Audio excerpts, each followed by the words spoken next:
Little Nightmares has carved out its own little niche in the equally niche, surreal, atmospheric horror genre. Now we have the third Little Nightmares out, and with this one not being directly related to the previous two, but still taking place in the same universe, does it still retain that magic that it had? Let's take a look.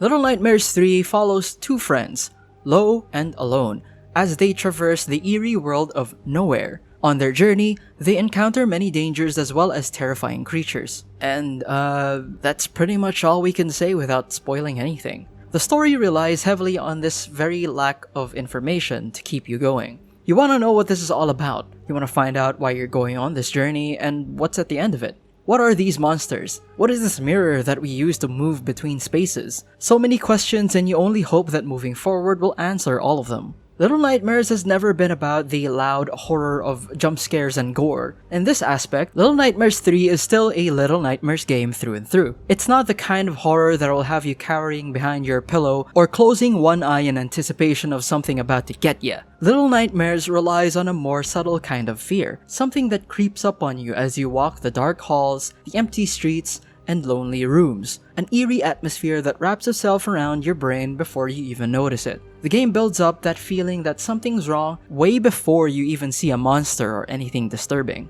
However, the game feels like it plays it a little safer with its horror elements this time around. It's more polished, yes, but it doesn't take the same risks in its metaphors or imagery. The first two games thrived on discomfort, the kind that stuck with you, even if you didn't fully understand it. Here, it's as if the developers are holding back, unwilling to push too deep into that darkly symbolic territory. The monsters are grotesque, but less psychologically disturbing. The environments are eerie but less intimate. It's horror by observation rather than implication. It also lacks the edge that its predecessors had. It lacks the emotional pull. The symbolism remains intriguing and the world still whispers its dark fairy tale, yet the characters feel more like vessels than voices. The pacing is slow, but the ending will genuinely move you still, but the journey from beginning to end doesn't quite tie together into something that's memorable as the previous entries.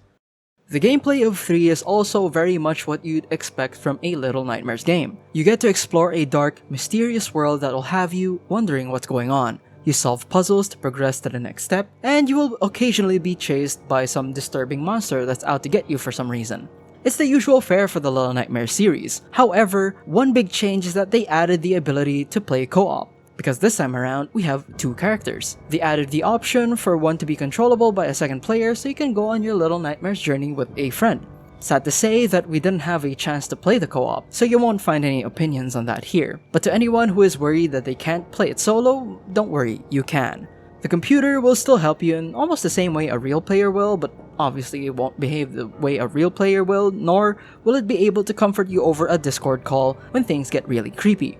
Speaking of Discord call, that's probably the only way you can play with a friend, as Little Nightmares sadly did not include couch co-op. The controls feel a lot tighter and a lot more responsive than before, however the puzzles are kinda meh. They're serviceable, but at the middle point of the game you kinda just go, yeah, I get it, I'll do the thing. Like, it becomes more of a mechanical thing to do rather than something you can get creative with, or have to think hard about, or something that gets you elated when you finally figure it out. You settle into this structure that doesn't surprise you anymore. I pulled this object to get here, carry this thing to open the thing, oh no, a monster, time to run away from it. And with that easing into the motion of the game, we also kind of lose the tension and dread that the game wanted out of you. Maybe if it surprised us more with sudden action sequences or QTEs or even a split-second decision of which route to pick during a chase sequence, which were very linear most of the time by the way, then it could have put us more on the edge. It seemed a little too polite and seemingly didn't want us to panic.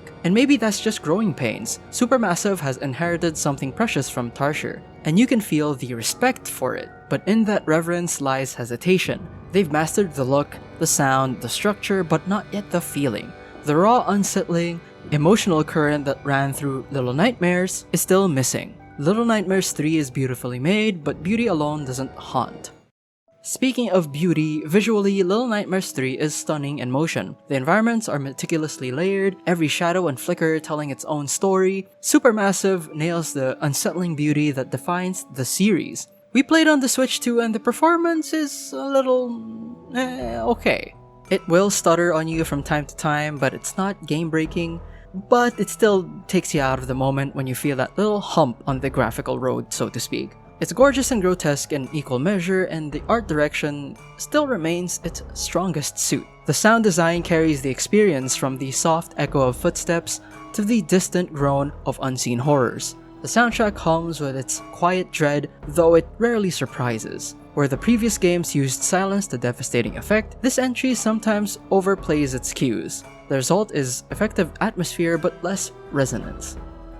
So how does Little Nightmares 3 fare compared to its predecessors? It definitely doesn't have that same impact they had. 3 is a well-made game, don't get us wrong, but I risk sounding like a pompous freak by saying this. It lacks that je ne sais quoi that the older titles had. It still plays like a Little Nightmares game, it still looks and sounds like a Little Nightmares game, but it doesn't feel just as good.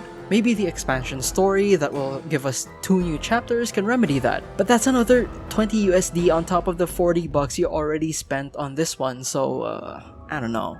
Anyway, with all that said, we're giving Little Nightmares 3 a 74.